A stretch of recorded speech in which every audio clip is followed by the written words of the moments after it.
আসসালামু আলাইকুম, আমি দেলোয়ার হোসেন হিরণ ইউএসবি ডিভিশনের পক্ষ থেকে দূরে এবং কাছে, দেশে এবং বিদেশে যেখান থেকে আমাকে এবং আমার এই ভিডিওটি দেখবেন সবাইকে ডিয়ারফিল্ড বিচ ফ্লোরিডা থেকে সবাইকে জানাই আরেকবার প্রীতীয় শুভেচ্ছা।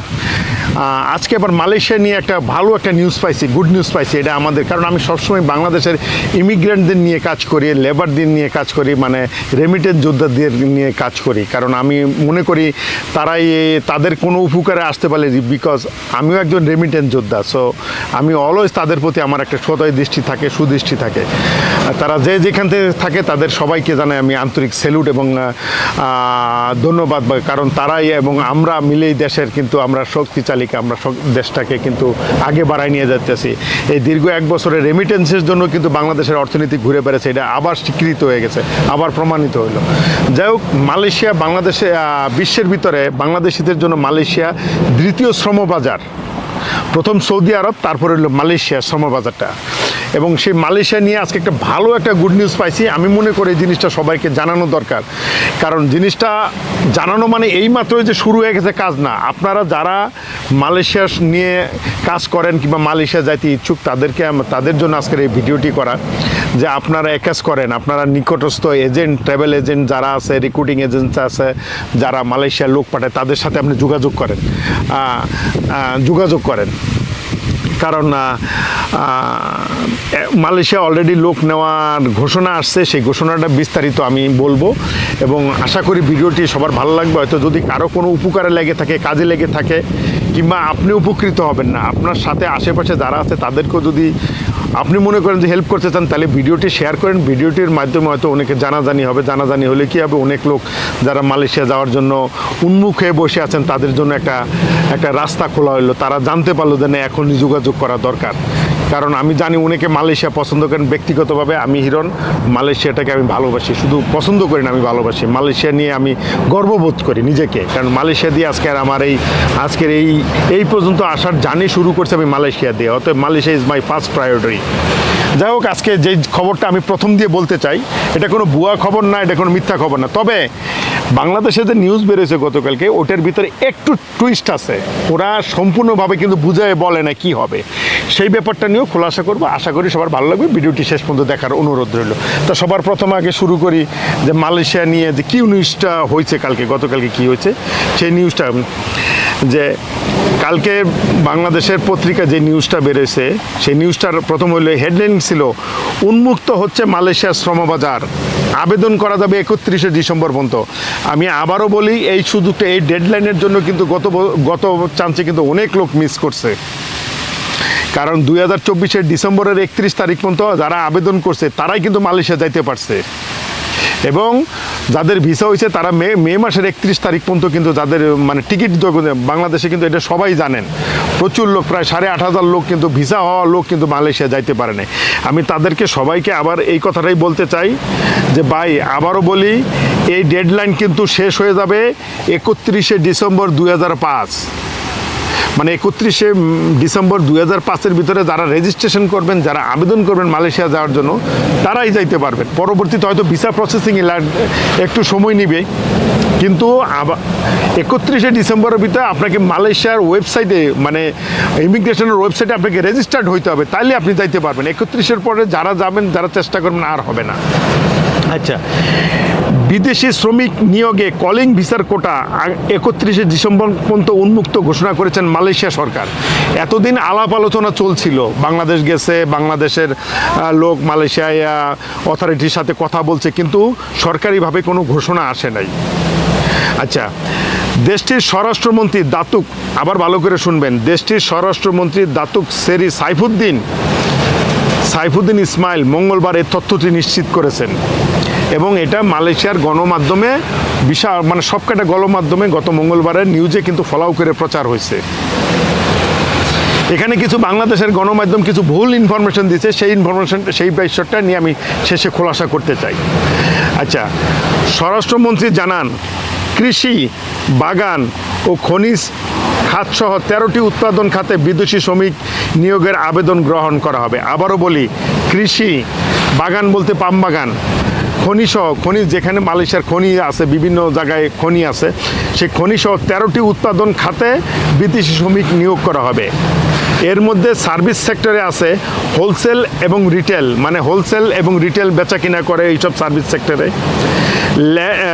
ওয়্যার হাউসের বিভিন্ন বড় বড় ওয়্যার হাউসে security guard, metal and scrap material, metal এবং স্ক্র্যাপ ম্যাটেরিয়াল, ওই যে অনেক আছে ভাঙারি লোহা লক্কর যেগুলো আবার রিম্যানুফ্যাকচারিং করে ওইসব খাতে। রেস্তোরাঁ রেস্টুরেন্টে লোক নিবে, লন্ড্রিতে লোক নিবে, কার্গো এবং বিল্ডিং ক্লিয়ার, কার্গোতে মালয়েশিয়ার কার্গো আছে বিভিন্ন জায়গায় কার্গো সেক্টরে, সেটা হয়তো ল্যান্ড কার্গো হইতে পারে, হয়তো মানে পানিপথের কার্গো হইতে পারে। এবং বিল্ডিং ক্লিনিং খাতে শ্রমিক নেওয়ার সুযোগ থাকছে, বিল্ডিং খাতে শ্রমিক নেওয়ার সুযোগ থাকতেছে, বিল্ডিং ক্লিনিং করার জন্য বিভিন্ন সেক্টরে বড় বড় হাই রাইজ বিল্ডিং আছে ওইসবের ক্লিনারের জন্য লোক নেবে। আচ্ছা, তিনি আরও বলেন নির্মাণ খাত, ভালো করে শুনেন ভাই কথাটা, নির্মাণ খাত অর্থাৎ কনস্ট্রাকশন সেক্টরে নিয়োগ বলে সরকারি প্রকল্পে সীমাবদ্ধ থাকবে। তার মানে আবারও বলি, কনস্ট্রাকশনে যারা নেবে কোনো প্রাইভেট সেক্টরে নেবে না। যদি কোনো সরকারি প্রজেক্টে কাজ চলে সেই প্রজেক্টের জন্য কিন্তু নির্মাণ শ্রমিক নেবে। আমি আবারও বলি, কথাটা ভালো করে শুনেন ভাই, গড়া, কারণ বাংলাদেশের মানুষগুলো হুজুকে বাঙালি ভাই। নির্মাণ সেক্টরে যে কনস্ট্রাকশনের লোক নিবে শুধু যেগুলো সরকারি কাজ আছে, সরকারি মানে কাজ পাইছে, মানে বিভিন্ন সরকারের একটা প্রজেক্ট আছে, মনে করেন এটা 2 বছর 3 বছর লাগবে, বড় একটা প্রজেক্ট আছে, সেটা আবাসন হইতে পারে, বড় বিল্ডিং মনে করেন 100 তলা 20 তলা 50 তলা বিল্ডিং বানাবে ওইসব কাজে। আর ম্যানুফ্যাকচারিং খাতে অগ্রাধিকার দেওয়া হবে মালয়েশিয়ান ইনভেস্টমেন্ট ডেভেলপমেন্ট অথরিটির আওতায় নতুন বিনিয়োগকে।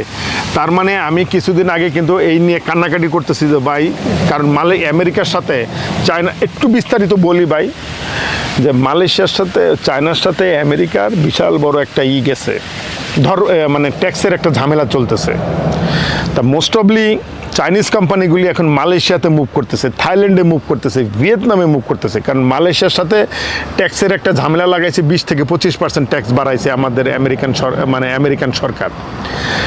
যেই পণ্যটা মনে করেন চায়না থেকে একই জিনিসটা যদি পাঠাইতে 100 টাকার পণ্য ট্যাক্স দিয়ে 200 টাকা খরচ হবে কিংবা 300 টাকা খরচ হবে, সেই পণ্যটা 100 টাকার পণ্য মালয়েশিয়া থেকে যদি পাঠায় তাহলে 125 টাকা খরচ হবে।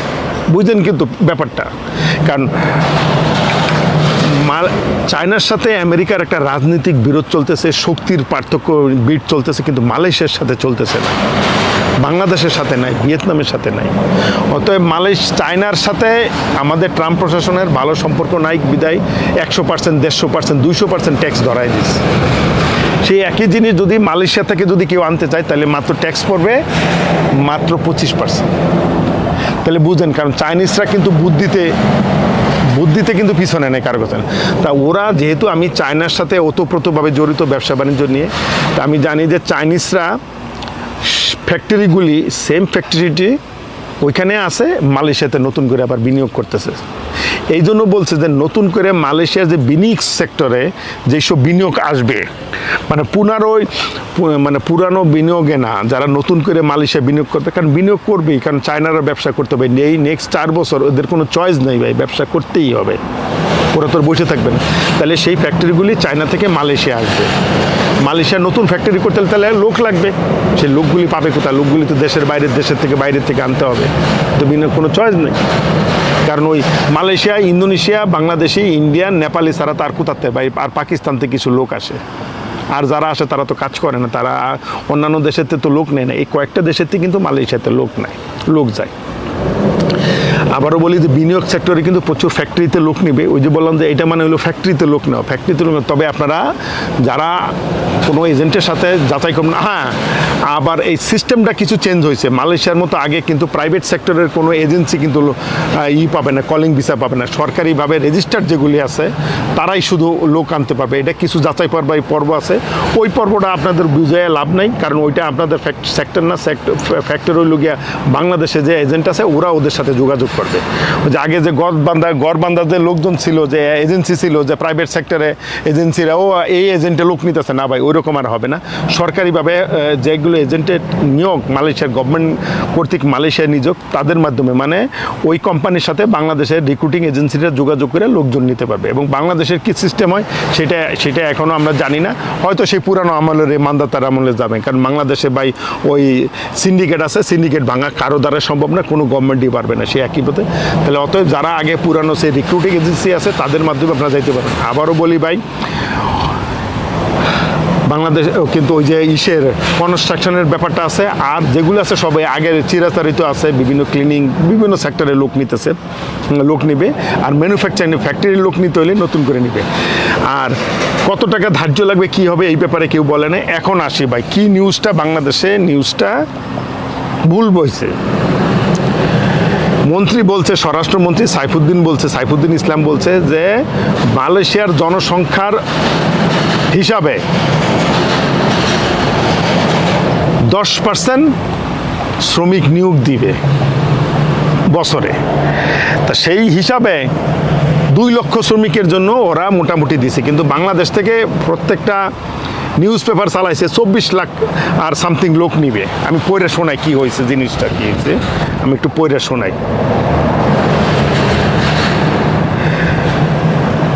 উনি বলছে, স্বরাষ্ট্রমন্ত্রী বলছে মোট মালয়েশিয়ার জনসংখ্যার 10% শ্রমিক নিবে। তাহলে সেই হিসাবে শ্রমিক নিতে হবে 24,67,765 জনের কোঠা চালু আছে, যা বছর শেষে বহাল থাকবে। আসলে ঘটনাটা এরকম না,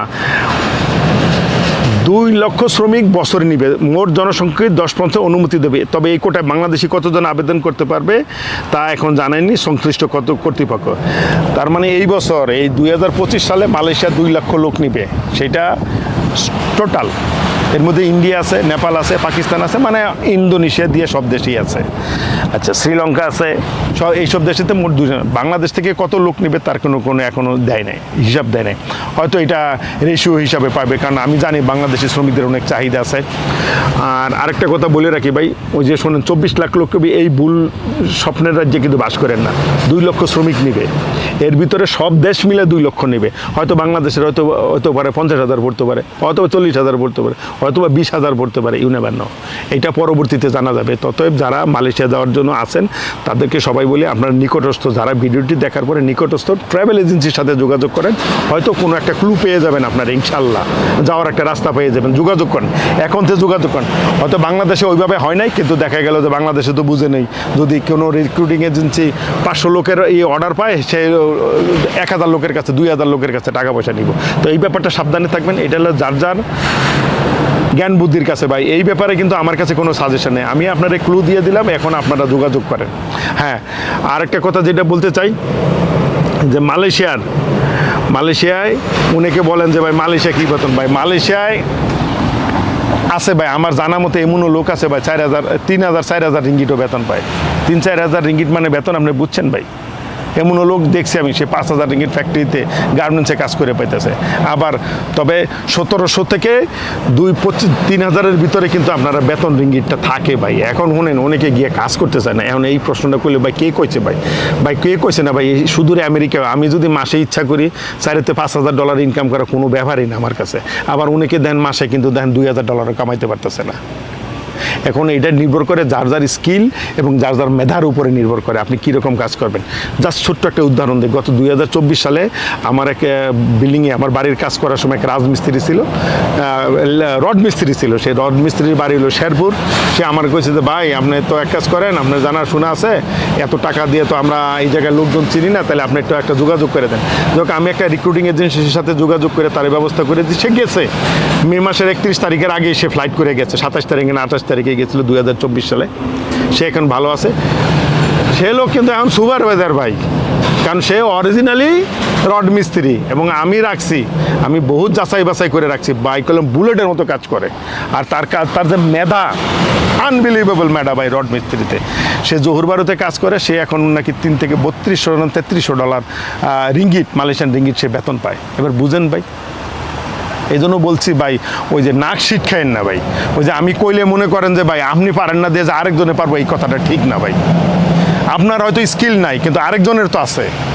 আমি ইচ্ছা করলে হিরণ মাসে $5,000-10,000 আমেরিকায় ইনকাম করতে পারি, হালাল পথে ইনকাম করতে পারি। আমি যতগুলো কাজ জানি, যতগুলো স্কিল আছে আমার। আবার অনেকে মাসে $2,000 কামাইতে পারে না। তাই বলে তো আপনি যদি মনে করেন যে ভাই কে উমুকে তো মাসে $2,000 কামাইতে পারেন, আপনি কেমন ভাই? আমার স্কিল আছে, আমার দক্ষতা আছে, আমার ক্ষমতা আছে, আমি পারি। আরেকজনে পারে না। আরেকজনে পারে না বলে, সে পারে না বলে তো আমি পারবো না, তা তো কোনো কথা নাই। অতএব স্কিল এবং মেধা দক্ষতা এগুলো আল্লাহর জিনিস, এটা সবার একরকম থাকে না। ওকে নাক ছিটকায় না, একজনে পারে না। ওই যে কইছেন মালয়েশিয়া 1500-2000 রিঙ্গিট বেতন পায় না, অনেকে গিয়ে মালয়েশিয়া বলা যায় চাকরির কাজ নাই ভাই। যে লোকের কাজ নাই ভাই সেই লোকের কাজ থাকবো না ভাই। কারণ মালয়েশিয়া তো আমি অহরহ যাই, আসা যাওয়া করি, শ্রেণী পেশা সব পেশার লোকই আছে। কিছু লোক আছে ভাই আলছার আড্ডি, আলছার বাপ ভাই, ওগুলো না জীবনও কাজ পাবো না ভাই, ওগুলো না বয়ে বয়ে পয়সা খোঁজে। আর মালয়েশিয়া একটা দেশ ভাই, এই দেশে ভালো মন্দ সব কিছু আছে, সম্পূর্ণ যাচাই করে নির্ভর করে আপনার উপরে। যাই হোক, ভিডিওটা আর লম্বা করবো না ভাই, এই পর্যন্ত ভাই। আমি এই সুখবরটা আমি দিতে চাই, সবাইকে বলতে চাই ভাই, যারা মালয়েশিয়া যাওয়ার জন্য ইচ্ছুক, নিকটস্থ এজেন্ট বা লোকজন যারা আছে মালয়েশিয়ার ব্যবসা রিক্রুটিং ব্যবসা বাণিজ্য করে, তাদের সাথে যোগাযোগ করেন, হয়তো আপনাদের স্বপ্ন সফল হয়ে যাবে। অনেকের স্বপ্ন মালয়েশিয়া যাওয়া একটা স্বপ্ন, সেই স্বপ্নটা পূরণ হয়ে যাবে। বা আর আমার এই ভিডিও দেখে যোগাযোগ করে যদি কেউ জানো, অ্যাটলিস্ট একটা মেসেজ করে জানেন ভাই আপনার ভিডিও দেখে আমি যোগাযোগ করতে পারছি, আমি মনে করবো তাতেই আমার সার্থকতা, আমার সফলতা। তা আজ এই পর্যন্ত, সবাই ভালো থাকবেন, সুস্থ থাকবেন। টিল দেন, আল্লাহ হাফেজ।